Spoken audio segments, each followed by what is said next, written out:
Olá, boa noite, queridos acadêmicos. Na aula de hoje, nós iremos estudarmos o que é o átomo, como é constituído a estrutura básica do átomo e as subpartículas que o compõem.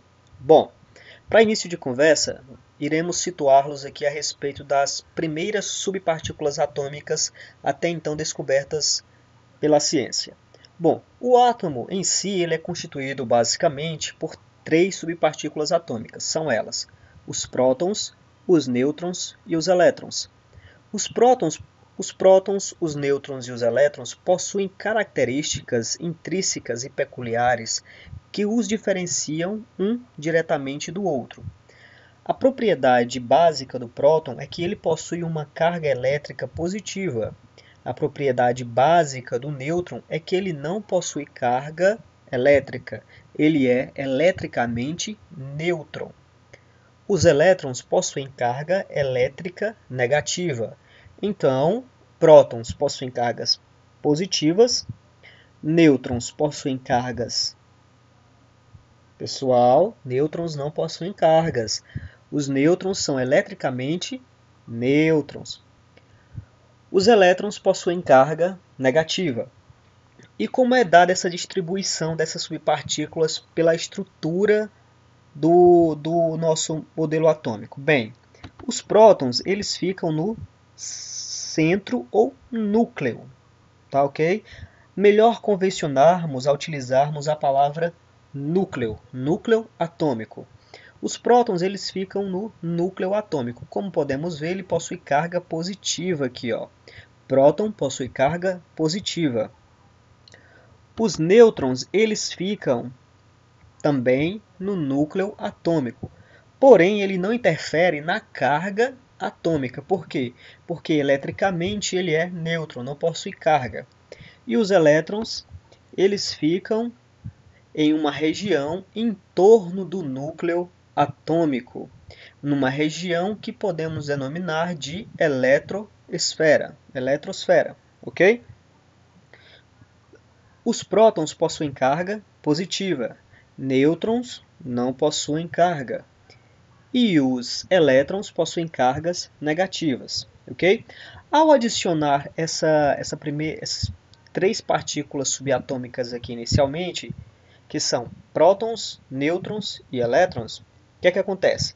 Nós temos um átomo, nós temos a representação de um dos elementos químicos conhecido pela ciência. Qual é este? Bem, é o átomo de hidrogênio no seu estado natural. O que isso quer dizer? Quer dizer que a forma com que o átomo é encontrado naturalmente na natureza.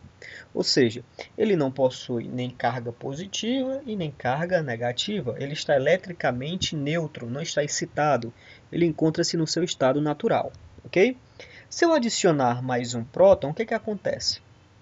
Opa, eu adicionei um próton e ele mudou o átomo. Ele deixou de ser hidrogênio, ó. Quando eu retiro, ó, ele é hidrogênio.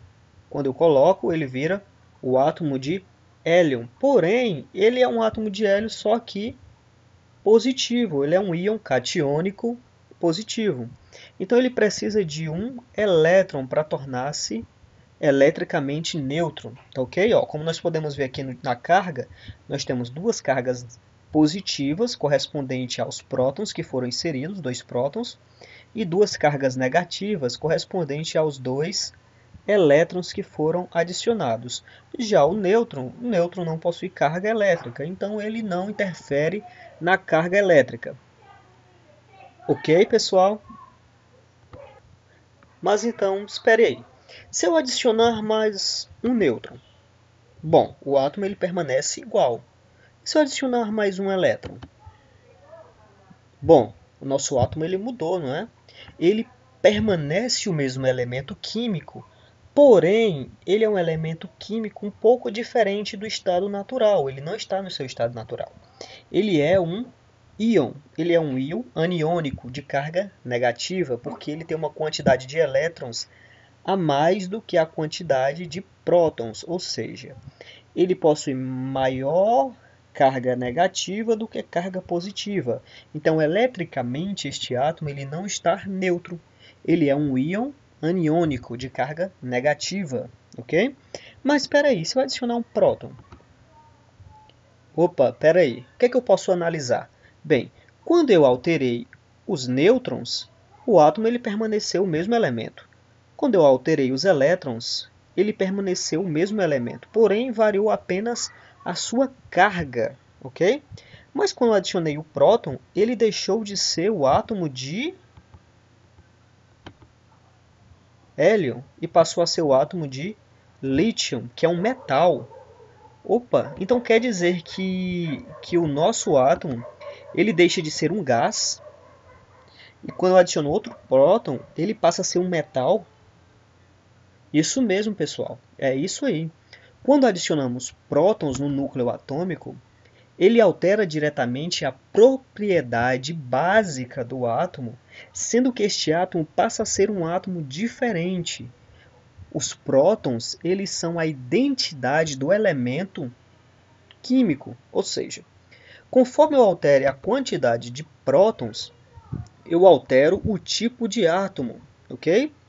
Esse átomo que nós temos agora é o átomo de boro. Se eu adicionar mais um próton, adicionei mais um próton, opa, ele virou o átomo de carbono.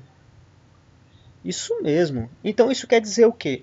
Isso quer dizer que o próton ele é a identidade atômica do átomo. Se eu alterar a quantidade de prótons, automaticamente eu tenho um elemento químico diferente. Isso mesmo, pessoal. Então, para definirmos as regiões aqui, os nomes das regiões. A região central é núcleo atômico, a região em torno do núcleo atômico é eletrosfera. Na região do núcleo atômico, nós encontramos os prótons e os nêutrons. Na região da eletrosfera, nós encontramos os elétrons. Os prótons são subpartículas atômicas que possuem carga elétrica o quê? Positiva. Os nêutrons são subpartículas atômicas que não possuem carga elétrica e são eletricamente nêutrons. E os elétrons são subpartículas atômicas que orbitam em torno do núcleo atômico e possuem carga elétrica o quê? Neutra. Isso mesmo, pessoal.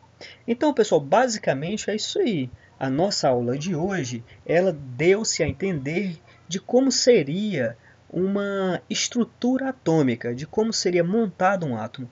Claro, vale lembrar e salientar que o que nós temos aqui é apenas uma representação de um modelo atômico. Não é que o átomo ele tem esse formato. Essa representação é apenas para facilitar a compreensão dos acadêmicos, tá ok? Então, pessoal, não esqueça de dar o joinha aí no nosso vídeo, vai nos ajudar muito. Você que gosta e assiste o nosso canal, vai contribuir bastante, ok? Não se esqueça de se inscrever também no nosso canal. É isso aí, um abraço para todos e boa noite e bons estudos!